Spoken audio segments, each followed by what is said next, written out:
Hello friends, good evening. मैं अर्चना सिंह सरकारी math classes में आपका स्वागत करती हूँ। आई होप आप सभी लोग ठीक होंगे। जैसा कि मैंने आपको शेल्टर चैप्टर पढ़ाया था, उसमें मैंने पहले आपको चैप्टर पढ़ा दिया, इसके बाद मैंने आपको प्रैक्टिस सेट करवा दिए। मैंने 2 पार्ट में प्रैक्टिस सेट करवाया क्योंकि पहले में कुछ टेक्निकल प्रॉब्लम की वजह से मैं उसमें पूरा करवा नहीं पाई, इसलिए मैंने उसको सेकेंड पार्ट में आपको वो जो प्रैक्टिस सेट के क्वेश्चन बचे थे मैंने उसको कवर करवा दिया है। आई होप आप सभी ने उसको ध्यान से पढ़ा भी होगा और रिवीजन भी किया होगा। सभी छात्र जो भी छात्र हमारे चैनल से नए जुड़ते हैं, सबसे पहले आप उसको सब्सक्राइब करें ताकि जो भी नोटिफिकेशन हो आपके पास पहुंच सके। सरकारी math classes CTET, UPTET and Super TET की इन्वायरमेंट क्लास है। ऑनलाइन रात 9 से 10 बजे से मंडे टू फ्राइडे। अगर आप सीडीपी क्लास ज्वाइन करना चाहते हैं तो आप 9 से 10 मंडे टू फ्राइडे आप ज्वाइन कर सकते हैं। जो भी छात्र चैनल से जुड़े हैं वो प्लीज़ आप सभी लोग एक बार लाइक और शेयर कर दें ताकि ज़्यादा से ज़्यादा लोग क्लास को ज्वाइन कर सकें। ये हमारे सीटेट यूपीटेट के चयनित छात्र हैं, तो सभी छात्र क्लास से जुड़ जाएं। आज हम आपको पढ़ाने वाले हैं मृदा यानी कि सोल। मृदा मीन्स क्या होता है? मिट्टी। मृदा का मतलब क्या होता है? मिट्टी। तो आज हम आपको पढ़ाने वाले हैं मिट्टी। चलिए, फर्स्ट पॉइंट है, सभी लोग लाइक शेयर कर दें ताकि ज़्यादा से ज़्यादा लोग क्लास को ज्वाइन कर सकें। चलिए, फर्स्ट पॉइंट है, मृदा शब्द की उत्पत्ति लैटिन भाषा के सोलम शब्द से हुई है। आपसे क्वेश्चन पूछा जाएगा कि जैसे कि मृदा शब्द की उत्पत्ति किस भाषा से हुई है, तो आप लोग बताइएगा कि मृदा शब्द की उत्पत्ति लैटिन भाषा से हुई है। सेकंड है, इसी में क्वेश्चन बन जाएगा कि लैटिन भाषा की किस शब्द से बना है ये मृदा, तो आप लोग बताइएगा। ये लैटिन भाषा के सोलम शब्द से बना है मृदा, सोल। क्लियर हुआ? मृदा यानी कि मिट्टी। मृदा शब्द की उत्पत्ति लैटिन भाषा के सोलम शब्द से हुई है। पॉइंट क्लियर हो गया? चलिए, नेक्स्ट पॉइंट है, जिसका अर्थ है फर्श यानी कि फ्लोर। ये जो हमारा सोलम है इसका अर्थ क्या हो गया? फ्लोर। ये जो फर्श है हमारी, वही क्या है? हमारी सोलम का अर्थ है। चलिए, नेक्स्ट पॉइंट लेते हैं। सभी छात्र ध्यान से पढ़ते रहें, नोट डाउन जरूर किया करें। नोट डाउन करने से आपको बहुत ज़्यादा इसके फ़ायदे भी होते हैं। लिखने से क्या होता है, हमको याद भी रहता है, याद भी बना रहता है और हमारे जो पढ़ने का तरीका भी अच्छा हो जाता है। तो चलिए, थर्ड पॉइंट है, भूपृष्ठ की सबसे ऊपरी परत जो पौधों के वृद्धि के लिए जीवाश्म, खनिज, पोषक तत्व, जल आदि प्रदान करती है, क्या कहलाती है? मृदा या मिट्टी कहलाती है। भूपृष्ठ आप भू जानते हो ना, भू में क्या होता है? पृथ्वी। जो पृथ्वी का अपनी जो सबसे ऊपरी परत है जो पौधों के लिए उपयोगी है। किसके लिए उपयोगी है? पौधों के लिए। क्यों? क्योंकि इसकी मिट्टी है ना, जो ऊपरी परत है उसमें जो हमारे जीवाश्म, खनिज, पोषक तत्व, जल आदि प्रदान ये पौधों को क्या करती है? ये सारी चीज़ें प्रदान करती है। हमारी जो मिट्टी वो क्या कहलाती है? मृदा या मिट्टी कहलाती है। क्लियर हो गया आपको? ये हमारी जो पृथ्वी है ये 3 पार्ट में, मतलब ये जो मृदा है इसको 3 पार्ट में डिवाइड किया गया है। पहली परत होती है वो पौधों के लिए बहुत ही अच्छी होती है। क्यों? जो पहली परत होती है उसमें उसको मिट्टी क्या करती है? पौधों को जीवाश्म, खनिज, पोषक तत्व, जल आदि प्रदान करती है। तो आपको क्लियर हो गया? भूपृष्ठ की सबसे ऊपरी परत जो पौधों के लिए वृद्धि के लिए जीवाश्म, खनिज, पोषक तत्व, जल आदि प्रदान करती है, वो क्या कहलाती है? मृदा या मिट्टी कहलाती है। मृदा, अच्छा आप लोग ये भी पॉइंट समझ लिए, मृदा के अध्ययन को क्या कहते हैं? कमेंट करिए आप लोग। इसके बाद मैं आपको पूछूंगी, आप लोग तब तक सोच लीजिए इसका मृदा के अध्ययन को हम क्या कहते हैं। चलिए, नेक्स्ट पॉइंट आप लोग सभी को कमेंट करके बताना है इसका आंसर क्या होगा। चलिए, नेक्स्ट पॉइंट लेते हैं। नेक्स्ट पॉइंट है, ये लाखों वर्षों से निर्मित हुई है। अगर आप क्या लगता है कि मिट्टी अपने आप ही आ गई है? नहीं, ये लाखों वर्ष हो गए इसको निर्मित किया गया है, वहीं से धीरे धीरे हमारी मिट्टी का निर्माण हुआ। लाखों वर्ष लग गए इसको, मिट्टी के निर्माण को। सामान्यतः मिट्टी कई परतों से मिलकर बनी है। अभी हमने आपको बताया था मिट्टी कितनी परतों से, 3 परतों से मिलकर बनी है, जिसमें सबसे ऊपरी परत में क्या होता है? सबसे ऊपरी परत होती है जो, उसमें छोटे छोटे मिट्टी के कण, सड़े गड़े पेड़ पौधे और जीवों को अवशेष होते हैं। यह परत पौधे की वृद्धि और फसलों के लिए बहुत महत्वपूर्ण होती है। आपको ये पॉइंट क्लियर हुआ? जो हमारी मिट्टी की जो पहली परत होती है उसमें क्या क्या मिक्स होता है? छोटे छोटे मिट्टी के कण, सड़े गड़े पेड़ पौधे और जीवों के अवशेष इसमें रहते हैं। ये मिट्टी किसके लिए उपयोगी है? ये हमारी पौधों की वृद्धि के लिए और फसलों के लिए उपयोगी है। आई होप आपको क्लियर हो गया। चलिए नेक्स्ट पॉइंट लेते हैं। सभी लोग लाइक शेयर करते रहें ताकि ज़्यादा से ज़्यादा लोग क्लास को ज्वाइन कर सकें। जो भी छात्र हमारे चैनल से नए जुड़ते हैं तो प्लीज़ आप सब लोग पहले सब्सक्राइब किया करें, इसके बाद आप सब्सक्राइब करें ताकि जो भी नोटिफिकेशन हो आपके पास जा सके। चलिए नेक्स्ट पॉइंट लेते हैं। जो अभी मैंने आपको फर्स्ट परत के बारे में क्लियर करवाया, उसमें क्या क्या है? उसमें मिट्टी के छोटे छोटे कण, पेड़ पौधे के जो सड़े गले होते हैं, जीव जैसे उनके अवशेष मिले होते हैं। ये किसके लिए उपयोगी है? ये पेड़ पौधों के लिए उपयोगी है और फसल उगाने के लिए भी ये महत्वपूर्ण होती है। जो अगर आपसे पूछ लिया जाए, इसमें ऐसे क्वेश्चन बन जाता है, देखिए कि इस मिट्टी की कौन सी परत है ऐसी है जो पेड़ पौधे और जो फसलों के लिए और पेड़ पौधे के लिए महत्वपूर्ण है। तो आप लोग क्या बताएंगे?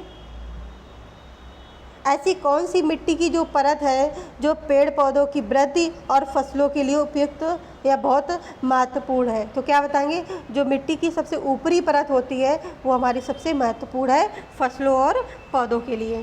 तो आपको क्लियर हो गया? चलिए नेक्स्ट पॉइंट है जो हमारी दूसरी परत। पहली परत के बाद कौन सी आती है? हमारी दूसरी परत की मिट्टी कैसी होती है? उसमें क्या क्या मिक्स होता है? दूसरी परत में महीन कणों, जैसे चिकनी मिट्टी, बिल्कुल चिकनी मिट्टी होती है। दूसरी परत में क्या होता है? चिकनी मिट्टी। इसी से हमारी जो ईंटें वगैरह होती हैं इसी से बनाई जाती है। अब जो उसके नीचे यानी कि जो तीसरी परत होती है उसके नीचे विखंडित चट्टानों एवं मिट्टी का मिश्रण होता है। क्या होता है? विखंडित चट्टानें एवं मिट्टी का मिश्रण होता है। जो चट्टानें टूट जाती हैं, अलग अलग टुकड़े हो जाते हैं और मिट्टी, उन दोनों का मिश्रण होता है तीसरी परत में। तो आपको क्लियर हो गया? फर्स्ट परत हमारे किसके लिए उपयोगी है? पौधों के लिए और फसलों के लिए उपयोगी है। दूसरी परत में क्या होता है? चिकनी मिट्टी हमारी, इससे हमारी क्या ईंटें वगैरह बनाई जाती हैं। और तीसरी परत यानी कि सबसे नीची परत, इसमें विखंडित चट्टानें एवं मिट्टी का मिश्रण होता है। तो क्लियर हो गया आपको? चलिए नेक्स्ट पॉइंट लेते हैं। नेक्स्ट पॉइंट है, एक मिनट रुकिएगा, जी हाँ, नेक्स्ट पॉइंट है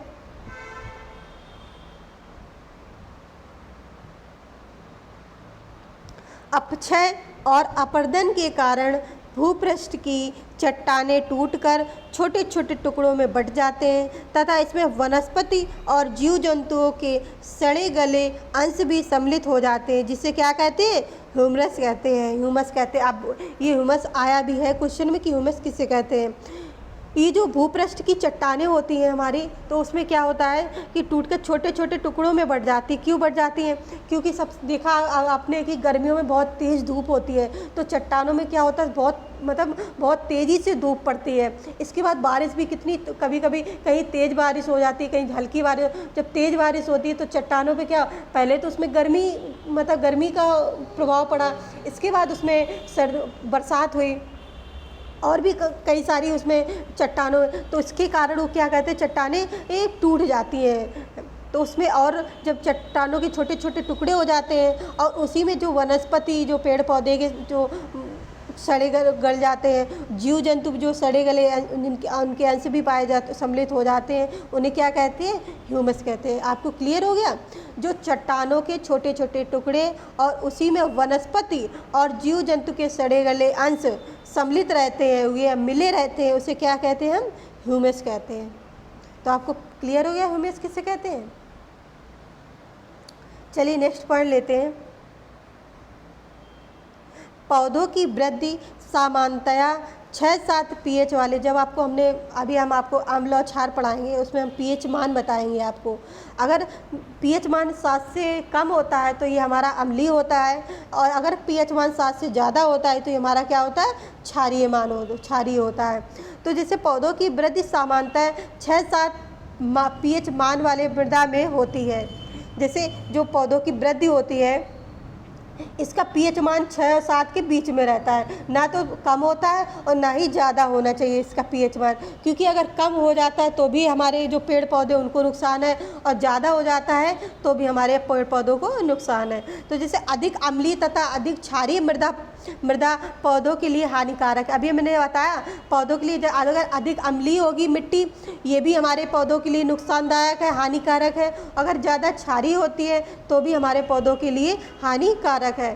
तो ये जो हमारे पौधों की वृद्धि के लिए सामान्यतः मिट्टी का पीएच मान कितना होना चाहिए, 6 और 7 के बीच में होना चाहिए, ना तो ज़्यादा अम्लीय होना चाहिए और ना ही ज़्यादा क्षारीय होना चाहिए। अगर आपसे पूछा जाता है कि पौधों की वृद्धि सामान्यतः कितने पीएच वाले मान मृदा में होना चाहिए, तो आप लोग क्या बताइएगा कि पौधों की वृद्धि सामान्यतः 6-7 पीएच मान वाले मृदा में होती है। तो आपको क्लियर हो गया। चलिए नेक्स्ट पॉइंट लेते हैं। जैसे मैंने आपको बताया अगर मान 7 से कम होता है तो ये हमारा अम्लीय होता है, अगर 7 से ज़्यादा हो जाता है तो ये हमारा क्या होता है, क्षारीय मान होता है। क्लियर हो गया। नेक्स्ट पॉइंट है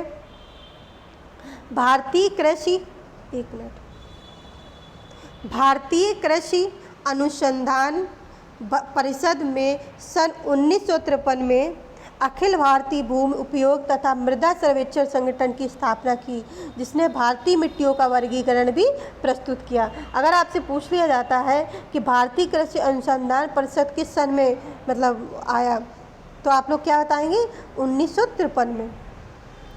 मृदा का वर्गीकरण भारतीय कृषि अनुसंधान परिषद यानी कि ICAR ने 1953 में इसमें मिट्टी की पहचान की थी, या भारतीय मिट्टियों का वर्गीकरण किया था। आइए चलते हम आपको बताते हैं कि कौन कौन सी हमारे भारतीय मिट्टियाँ हैं। चलिए अब इनके बारे में हम लोग देखते हैं। सभी लोग ध्यान से पढ़ते रहें। अगर आपको लगता है कि ये चीज़ नोट डाउन करनी चाहिए, इम्पोर्टेंट है, तो आप उसको ज़रूर नोट डाउन करते रहें और अपने अच्छे से नोट्स बनाते रहें, ताकि आपको एग्ज़ाम के टाइम रिवीजन करने में कोई भी परेशानी ना हो। प्लीज़ आप लोग ध्यान से पढ़ते चलें। अगर आपको मैं चैप्टर के अंदर भी आपको एक एक पॉइंट लेके चलती हूँ, उसका मैं आपको जैसे हमारी मिट्टी हुई, मैं चैप्टर के अंदर से भी पॉइंट लेके आपको उसका चैप्टर बना के आपको पढ़ा रही हूँ, जिससे आपको एक एक चीज़ क्या हुआ क्लियर हो जाए, आपको कोई दिक्कत ना हो, जिससे कि आप EVS में एक अच्छा स्कोर कर सकें। चलिए अब हम आपको पढ़ाते हैं। सबसे पहली है जलोढ़ यानी कि काप मिट्टी। इसको जलोढ़ मिट्टी को ही हम क्या बोलते हैं, काप मिट्टी। तो दोनों ही आपको याद रखनी है। क्यों, या तो कभी कभी क्या होता है जलोढ़ मिट्टी ना देके आपको काप मिट्टी दे दिया जाए। काप मिट्टी क्या है, तो आपको अगर पता होगा कि जलोढ़ मिट्टी को ही हम काप मिट्टी कहते हैं तो आपका गलत नहीं होगा। चलिए आइए हम जानते हैं जलोढ़ मिट्टी के बारे में। ये कहाँ पे पाई जाती है और इसमें क्या क्या किसकी कमी होती है, और यहाँ पे क्या कौन कौन सी फसलें उगाई जाती हैं, ज़्यादा होती हैं इस मिट्टी में।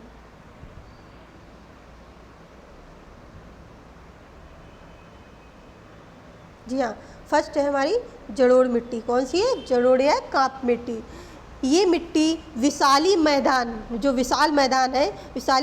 जैसे नर्मदा नदी, ताप्ती नदी, गोदावरी नदी, महानदी, कृष्णा, कावेरी की घाटियों एवं केरल के तटवर्ती भागों में पाई जाती है। ये जलोढ़ मिट्टी कहाँ कहाँ पाई जाती है हमारी, जैसे नर्मदा नदी हुई, ताप्ती नदी, गोदावरी नदी, महानदी, कृष्णा नदी, कावेरी की घाटियों एवं केरल के तटवर्ती राज्यों में पाई जाती है। तो क्लियर हुआ, ये मिट्टी कहाँ पाई जाती है, इसका निर्माण कहाँ से हुआ? अगर पूछ लिया जाता है कि जलोढ़ मिट्टी या काप मिट्टी का निर्माण कहाँ से हुआ है, तो आप लोग क्या बताएंगे? इसका निर्माण नदियों के अपरदन से होता है। किसके अपरदन से होता है? नदियों के अपरदन से, क्योंकि यहीं से हमने जो से बताया ना आपको, नर्मदा नदी, ताप्ती नदी, गोदावरी नदी, महानदी, कृष्णा नदी और कावेरी नदी, इन्हीं के अपरदन से इसका निर्माण हुआ है जलोढ़ मिट्टी का। आई होप आपको क्लियर होगा। अब इसमें आपको अगर आपसे पूछ लिया जाता है कि जलोढ़ मिट्टी में किसकी कम मतलब किसमें क्या ज़्यादा पाया जाता है और क्या कम पाया जाता है, इसमें पोटास और कैल्शियम की मात्रा ज़्यादा पाई जाती है। किसकी मात्रा पाई जाती है ज़्यादा? पोटास और कैल्शियम की मात्रा ज़्यादा पाई जाती है। और नाइट्रोजन और ह्यूमस, अभी हमने आपको ह्यूमस बताया, इसकी कमी पाई जाती है। किसकी कमी पाई जाती है? नाइट्रोजन की और ह्यूमस की कमी पाई जाती है। तो आपको क्लियर हो गया। अगर आपसे क्वेश्चन पूछा जाता है कि जैसे जलोढ़ मिट्टी का निर्माण कहाँ से हुआ है, तो आप लोग क्या बताएंगे? जलोढ़ मिट्टी का निर्माण नदियों के अपरदन से हुआ है। क्लियर हो गया आपको पॉइंट? अगर आपसे पूछा जाता है कि इसमें कौन सा तत्व ज़्यादा पाए जाते हैं, तो आप लोग क्या बताएंगे? पोटेशियम और कैल्शियम हमारा ज़्यादा पाया जाता है जलोढ़ मिट्टी में, और नाइट्रोजन और ह्यूमस है इसकी कमी पाई जाती है। तो आपको क्लियर हो गया। अब हम आपको बताने वाले हैं इसमें क्या क्या, इस मिट्टी में हम क्या क्या मतलब फसल उगाई जाती है और कौन सी फसल अच्छी होती है। जैसे इस मिट्टी में हम धान, गेहूँ, गन्ना, तिलहन आदि हम कर सकते हैं। इसमें कौन कौन सी फसल उगाई जा सकती है? धान, गेहूँ, गन्ना और तिलहन आप इस जलोढ़ मिट्टी में होती है। आपको क्लियर हो गया? चलिए नेक्स्ट पॉइंट लेते हैं, काली या रेगूर मिट्टी। कौन सी? काली या रेगूर मिट्टी। ये देखते हैं कहाँ कहाँ पे पाई जाती है। इसका विकास महाराष्ट्र, पश्चिमी मध्य प्रदेश, गुजरात, राजस्थान, दक्कन लावा के अपक्षय से हुआ है। काली मिट्टी का निर्माण कहाँ से हुआ है? ये जो महाराष्ट्र में कहाँ पे है, मतलब काली मिट्टी महाराष्ट्र, पश्चिमी मध्य प्रदेश, गुजरात, राजस्थान, यहाँ पे हमारी ये मतलब काली मिट्टी पाई जाती है। ये जो हमारा जो इसका निर्माण कहाँ से हुआ है, अगर पूछ लिया जाता है आपको कि काली मिट्टी का निर्माण कहाँ से हो, तो आप लोग बताइएगा काली मिट्टी का निर्माण दक्कन लावा के अपक्षय से हुआ है। क्या बताओगे? दक्कन का लावा, जो वहाँ से लावा निकलता है ना, जब वो ठंडा हो जाता है तो क्या काला हो जाता है, वही उसी से हमारा की जो इसी यही बताया गया है कि काली मिट्टी का निर्माण कैसे हुआ, जो दक्कन का लावा होता है उसके अपक्षय से हुआ है। तो आपको क्लियर होगा काली मिट्टी कहाँ कहाँ पाई जाती है? महाराष्ट्र हुआ हमारा, पश्चिमी मध्य प्रदेश हुआ, गुजरात, राजस्थान आदि हमारी जगह पे काली या रेगूर मिट्टी पाई जाती है। अगर इस आपसे पूछ लिया जाता है इसका निर्माण कैसे हुआ, तो आप लोग क्या बताइएगा? दक्कन लावा के अपक्षय से हुआ है। अगर आपसे पूछा जाए कि इस मिट्टी में कौन सी फसल उगाई जाती है, तो इस मिट्टी में कपास, ये मिट्टी कपास के लिए बहुत ही उपयुक्त है। किसके लिए उपयुक्त है काली मिट्टी? कपास के लिए। इसे काली मिट्टी भी बोल सकते हैं और इसको क्या बोल सकते हैं? रेगूर मिट्टी। रेगूर मिट्टी को हम एक और चीज़ बोलते हैं, चरनोजम मिट्टी भी बोलते हैं इसको। अगर आपको बोल दिया जाए काली मिट्टी, रेगूर मिट्टी या चरनोजम मिट्टी, तो वो एक ही है। अगर आपको काली मिट्टी ना देके, रेगूर मिट्टी ना देके अगर आपको बोल दिया जाता है चरनोजम मिट्टी के बारे में तो बताइए, तो आप लोग कन्फ्यूजन मत होइएगा, ये काली मिट्टी के ही बारे में आपसे पूछा जा रहा है। आई होप आपको क्लियर हुआ। काली मिट्टी, रेगूर मिट्टी एंड इसको एक और नाम से भी बुलाते क्या? चरनोजम मिट्टी। क्लियर होगा? इस मिट्टी में क्या सबसे उपयुक्त होता है? कपास। सबसे ज़्यादा इसमें काली मिट्टी में मतलब सबसे ज़्यादा क्या होता है? कपास होती है, कपास की खेती होती है। तो आई होप आपको क्लियर हो गया। चलिए नेक्स्ट पॉइंट लेते हैं, लाल मिट्टी। कौन सा है? हमारी लाल। आई होप आपको क्लियर हो गया। जलोढ़ मिट्टी, काली मिट्टी, जलोढ़ मिट्टी को ही हम काप मिट्टी बोलते हैं, काली मिट्टी को हम रेगूर या चरनोजम मिट्टी भी बोलते हैं। तो क्लियर हो गया आपको। चलिए नेक्स्ट पॉइंट लेते हैं, लाल मिट्टी।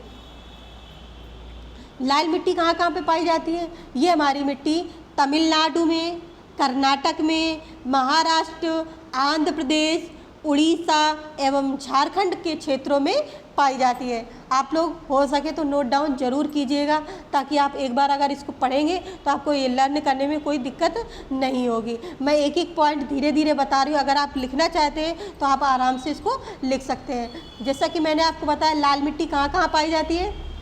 किन किन क्षेत्रों में पाई जाती है? ये मिट्टी, लाल मिट्टी तमिलनाडु में, कर्नाटक, महाराष्ट्र, आंध्र प्रदेश, उड़ीसा एवं झारखंड के क्षेत्रों में पाई जाती है। तो क्लियर हो गया आपको कि कहाँ कहाँ पे पाई जाती है। अब हम आपको बताते हैं इसका निर्माण कैसे हुआ है। जो लाल मिट्टी है उसका निर्माण कैसे हुआ? तो लाल मिट्टी का निर्माण ग्रेनाइट चट्टानों के विखंडन से होता है। किससे हुआ? हमारा ग्रेनाइट चट्टानों के विखंडन से हुआ है। आई होप आपको क्लियर हो गया। ये जो हमारी जलोढ़ मिट्टी का निर्माण किससे हुआ? नदियों के अपरदन से हुआ। काली मिट्टी का दक्कन की लावा अपक्षय से हुआ और लाल मिट्टी का ग्रेनाइट चट्टानों के विखंडन से हुआ। तो आपको क्लियर हो गया।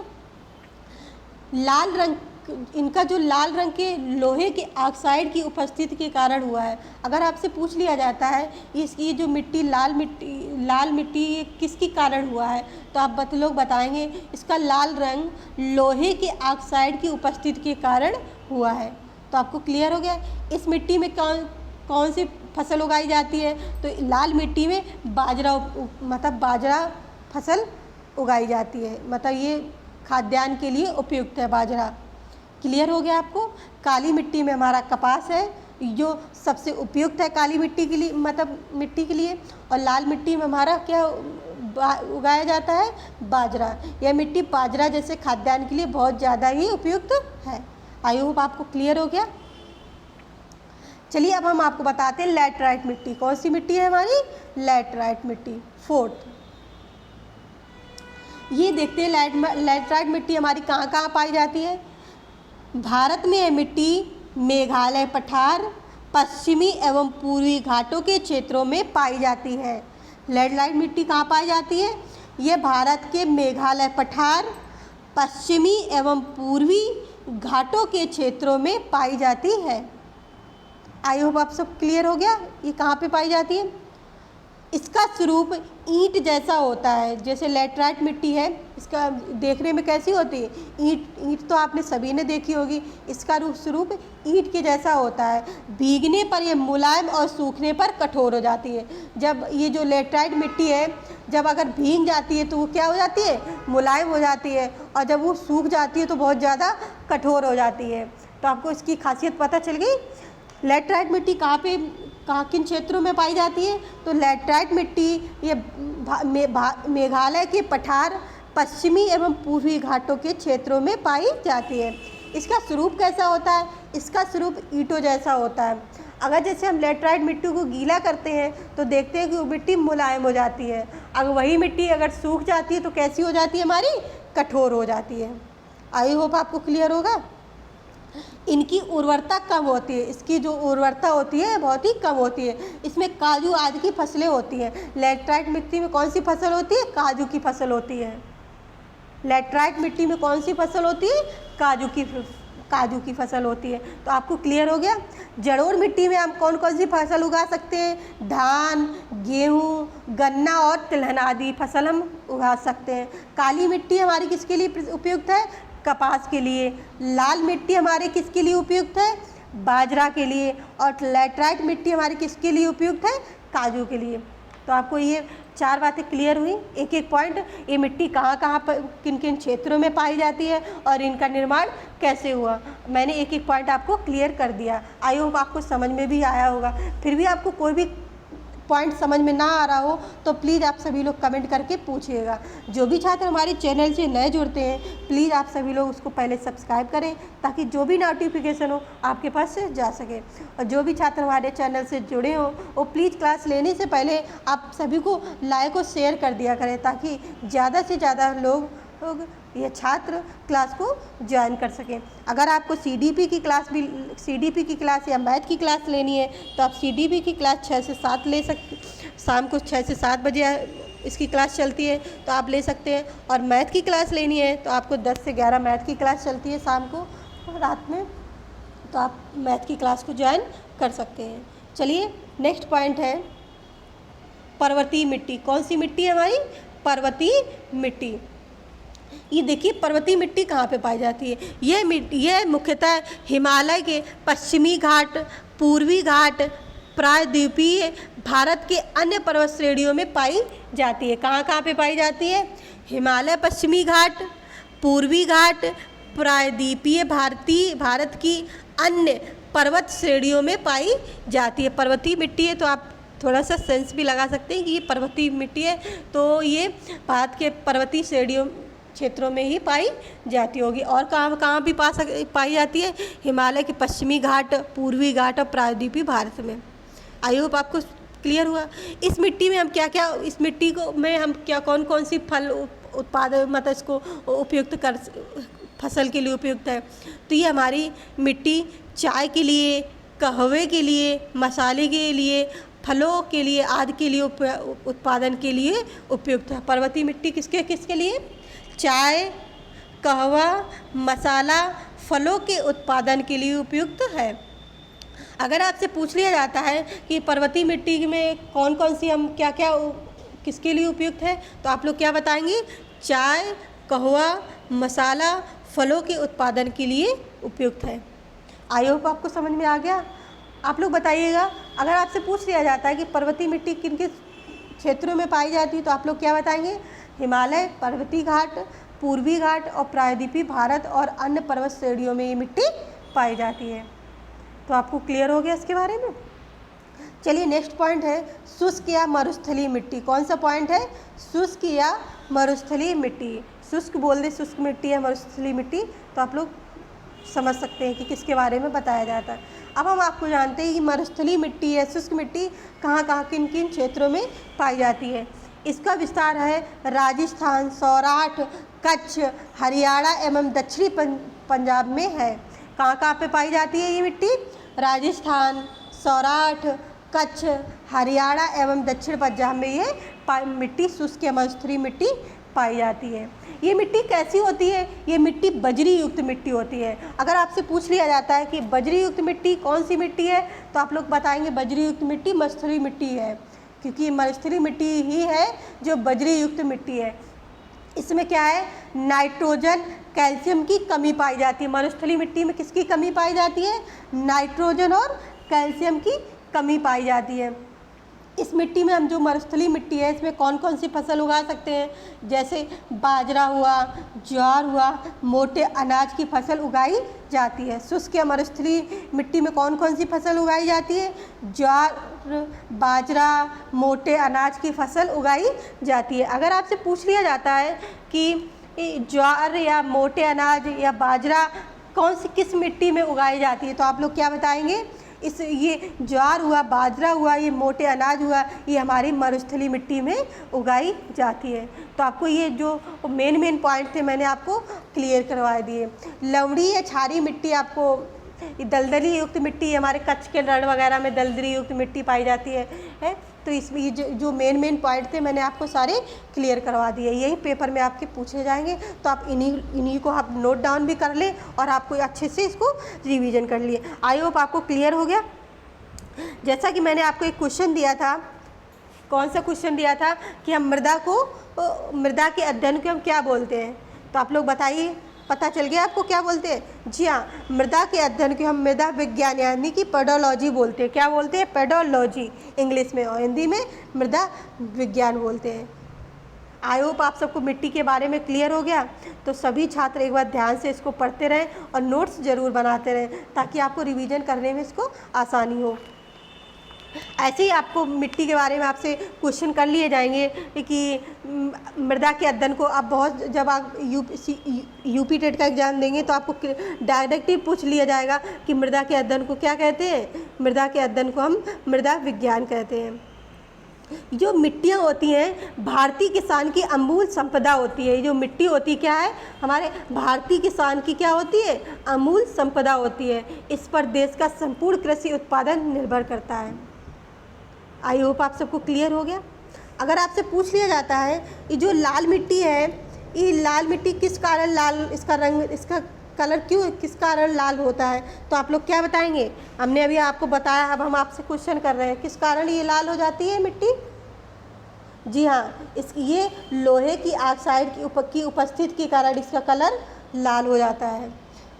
आप लोग बताइएगा कि लाल मिट्टी में हम किस फसल का उपयोग कौन सी फसल उपयुक्त होती है, उपयुक्त रहेगी? लाल मिट्टी में बाजरा, जो बाजरा जैसा है ये उपयुक्त है। आई होप आप सबको क्लियर हो गया फसल में। तो प्लीज़ आप सब लोग अच्छे से नोट्स बना के पढ़ते रहें ताकि आपको एग्ज़ाम के टाइम कोई भी प्रॉब्लम ना हो। फिर भी आपको मैंने जो मिट्टी के बारे में एक एक पॉइंट क्लियर करवाए हैं, अगर आपको समझ में ना आया हो तो प्लीज़ आप लोग कमेंट करके पूछ लीजिएगा। आपको हमारी क्लास कैसी लगी प्लीज़ आप लोग फीडबैक देना ना भूलें। अगर आपको हमारी ऑफलाइन एकेडमी यानी कि व्योम एकेडमी से आप जुड़ना चाहते हैं तो हमारे फ़ोन नंबर 9910386775 पर आप कांटेक्ट कर सकते हैं। इसका एड्रेस है M38 sector 12 M block Pratap Vihar near Domino's Ghaziabad. Okay friends, आप लोग ध्यान से मन लगा के पढ़ते रहें ताकि आपको एग्ज़ाम के टाइम ज़्यादा बोझ ना लगे। आप धीरे धीरे पढ़ते रहेंगे तो आपको एग्ज़ाम के टाइम आपको ज़्यादा प्रॉब्लम नहीं होंगी। बस एक बार रिवीजन कर लेंगे आपको चीज़ें आसानी से समझ में आ जाएंगी। हम अपनी तरफ से आपको पूरी कोशिश कर रहे हैं कि आपको एक एक पॉइंट समझा सके और अच्छा आपको कंटेंट दे सके ताकि आप एग्ज़ाम के टाइम आप अच्छा स्कोर ला सके। तो आपकी जिम्मेदारी है, आप कितने अच्छे से पढ़ते हैं ये आपकी जिम्मेदारी है। आप लोग अच्छे से नोट्स बनाइए ताकि आपको एग्ज़ाम के टाइम आपको दिक्कत ना पड़े। Okay friends, thanks for watching. जय हिंद।